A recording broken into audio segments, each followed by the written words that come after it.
القصة هذه حدثت في إحدى الدول العربية. هذا رجل عنده شركة وعنده أعمال وعنده خير وتاجر كبير، وعنده زوجته، وزوجته ربت بيت، ورزقها الله من هذه الزوجة بنت، والبنت هذه درسها حتى وصلت إدارة أعمال وخلاها معه تدير عنها الشركة. الرجل كبير في السن والأم أمية لا تقرأ ولا تكتب، والبنت هذه نبيها، لكن البنت هذه بسيطة، ما الله رزقها الله سبحانه وتعالى بالجمال، ولكن عندها جمال الروح وبرها في والدينها. فيه واحد جاء وتعرف على البنت هذه وطلب يدها، فقام الأبو استغرب، أنت من وين شفت البنت؟ قال شفتها في المكان الفلاني وصفوها لي الناس الفلانيين. سأل البنت، قالت والله يا أبوي خلني شوي يعني نشوف نسأل عن رجال. سألت البنت وسأل الأبو، الأبو ما ارتاح، حس أن الرجال هذا داخل على طمع، ولكن البنت تقول يا أبوي الرجال يعني مناسب وفي وظيفة في شركة أخرى، وأنا أرى أني يعني لا يروح علي نصيبي. قال يا بنتي الرجال إمكانياته المادية ضعيفة، وفي نفس الوقت الناس اللي حوله يعني أعطوني بعض المعلومات اللي تدل على أن الرجل هذا غير مؤتمن أنه يصير زوج بنتي، لكنها ما سمعت نصيحة أبوها. فقالت لأبوي توكل على الله، أنا أبي أتزوج. شرط الأبو شرط، قال ما دامت أنت وافقتي عليه عندي شرط. قالت وشو؟ قال أنا في شركتي من الآن ما يشتغل فيها ولا له دخل بأعمالي أنا وأنتي، أنت مديرة عام وأنا رئيس الشركة أو صاحبها، تجين بكرة تقولين يا أبوي توسط لفلان يشتغل عندنا في الشركة تراني رافض. قالت ابشر يا أبوي، هذا المفروض هو اللي يسويه، هو اللي مسؤول عني وعن بيتي. تم الزواج، وفي البداية الرجال حط لي شقة، ومثل ما قلت لكم القصة مي عندنا قصة في الدول العربية، حط الشقة وصار على قولة القائل صارت أموره المادية شوي ضعيفة، فيجي يقول ليش ما تعينيني في شركة أبوس، أنت المدير العام وأنا مجالي عندكم وافر وممكن أشتغل معكم. هي شارطة عليه، قالت شف شركة أبوي خط أحمر، والأعمال هذه أنت ملزوم أن تصرف علي وتصرف على بيتي.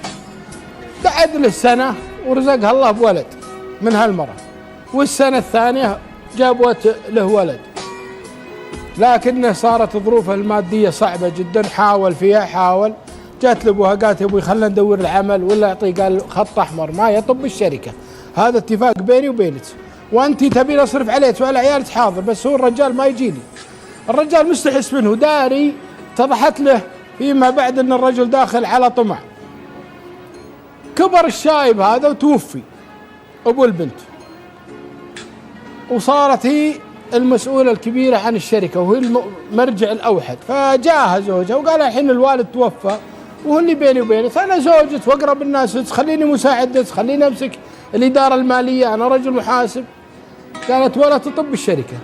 بدأت هي مع مرور الأيام تكتشف أن الرجل أيضا فيه طمع وفيه جشع، فمشت على نصيحة أبوها وقالت الحمد لله يكفيني هالولدين من هالرجال، وصارت تقوم بأعمال البيت.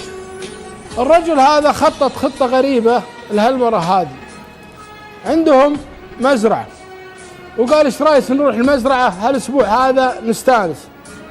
فقالت توكل على الله، ركبت معي في السيارة معهم العيال وراحوا للمزرعة، المزرعة لأبوها. يوم جت في المزرعة والأمور تمام، اليوم الأول، اليوم الثاني وهي نايمة ويقط لها ثعبان في الفراش، جاب له ثعبان كوبرا حطها في الفراش، البنت تتحرك ضربها الثعبان مع رجلها.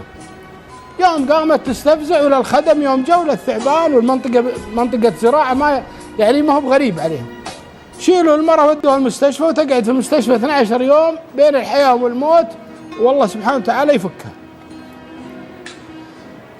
مشت الأمور ما نجحت خطته، خذ له سنة ثانية، قال بنروح المزرعة مرة ثانية. يروحون للمزرعة ويروح يشتري ثعبان أعظم من الثعبان الأول ويحطه في السرير. هالمرة يوم لدغها وتتوفى البنية. يوم توفت ويقومون العزاء، الأم في حالة قشرة والخوال، والرجال مسوي نفسه انه حزين، كله علشان هالمال.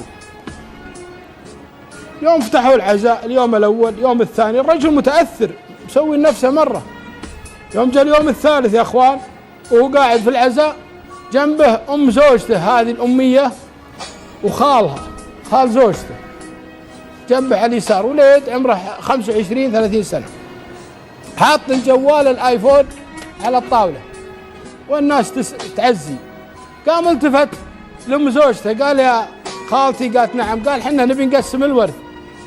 قالت تستح على وجهك، ما مر عليها 3 أيام توفيت بتقسم الورث. قال انا وراي عيال وهذول ايتام وكل يبي حقه وانت تبين حقك، نبي بكره نبدا في المحكمه في اجراءات الورث وانا ابى اصير الوكيل الشرعي لهالعيال، والله ييسر الامور والله يعيننا. يتكلم بهالمنطق هذا. قالت يعني هي ازدرته، والحقيقه يعني ضاق صدرها من يوم قال هالكلام في وقت العزاء. الخوال جالسين وساكتين ما لهم كلام، الكلام بين الام والرجال هذا. ويرن الجوال يا اخوان، يوم رن الجوال ولا مكتوب راعي الكوبرا، اللي يدق عليه راعي الكوبرا. انتبه من الخال، يوم شاف هذا الرجل خذ الجوال وطلع برا بسرعه طفاه. الوليد فكر اخته ثاني مره قبل 1.5 أو 2 ملدوغه بكوبرا والثانيه الحين، بدا يربط في الاحداث وحرص الرجل على المال. قال يا اختي، قال نعم، قال والله ان بنتنا بطنها ما ذبح الا زوجها. قالت اتق الله هذا ثعبان وجاي من المزرعه، قال والله ان دمها مسؤول عنه وانا بروح ابلغ، ما رحتي تبلغين عني الشرطه. قالت خف الله، يمكن الرجال ما هو بيمها. قالت والله تروحي معي الشرطه، يأكد عليها ويقول انا شايف هالشيء هذا في جواله راعي الكوبرا. يوم قال هالكلام هذا واخوانها الكبار قالوا روحي بلغي ما فيها شيء، خذ اخته وراحوا للشرطه وافتحوا محضر في المخفر وعطوا الحقائق اللي هم شافوها واللي اطلعوا عليها. الضابط صار عنده بينات وعنده دلائل انه يفتح محضر. قال كم الرقم حق زوج بنتكم؟ قالوا هذا الرقم. قال متى جاء الاتصال؟ قالوا الساعه الفلانيه. ارسل شركه الاتصالات وطلب برنت، بالفعل جاء البرنت. ولا والله من ضمن الارقام اللي دقت في نفس الوقت محل لحيوانات الزينه. قام الضابط واتصل عليه وين مكانك؟ قال في المكان الفلاني. قال احنا جايين. اركب الضابط و2 شرطه وراحوا معه. جو للمركز، مركز كامل يبيع حيوانات زينه، ثعابين ارانب من هالحيوانات. دخل على المسؤول قال جرى منك اتصال قبل يومين على الرقم هذا فلان الفلاني. قال انا لحظه، يوم دق في جواله قال قال هذا كذاب، هذا جاني قبل 2 وشرى مني ثعبان وشراه ب2000 وراح وخذ له اسبوع اسبوعين، جاني زعلان قال انه ما نفع، ما في سم، انا ابي ثعبان فيه سم علشان المختبر اللي احنا نشتغل فيه. وجاني قبل حوالي اسبوع او 10 ايام وشرى مني ثعبان ثاني واعطاني نص القيمه ونص القيمه بشرط ان الثعبان يكون سميته عاليه، ولا جاب الدراهم. وادق عليه ويقفل الخط في وجهي، وهذا نصاب. قال تعرفه لو تشوفه؟ قال لي والله اعرفه، اطلعه من 1000. جاب الرجال ووروه راعي المحل واعترف، قال نعم هذا اللي جاني قبل 2 وخذ مني الثعبان، وهالحين جاني قبل اسبوع وهو اللي. ولا والله يوم كب العفش الرجال بعد ما طقوه اعترف. قال بالفعل انا هذه المره مانعتني من دخول الشركه ومانعتني من العمل مع والديها ومانعتني من هالكلام، وانا العيال يبي لهم من يصرف عليهم ونفسي الاماره بالسوء. والله وياخذون اعترافاته ويصدقونها ويصدر حكم باعدام. طبعا القصه مؤلمه لكن فيها عبره يا اخوان. احنا نقول القصص ما هو والله الواحد يتألم من بعض القصص، لكن شوفوا يكيد والله سبحانه وتعالى هو اللي يعني يعلم خافيه الأنفس. إلا الجوال يكشفه برن التلفون وشاف الرجل إلا يبين أن هذا القاتل وبشر القاتل بالقتل ولو بعد حين. هذه من القصص العجيبة اللي مرت علي وأشارك فيها، وأسأل الله العلي العظيم أن ينفع فيها، وأرجع وأقول أعتذر عن أن هالقصة مؤلمة شوي لكن لعل فيها عبرة للآخرين.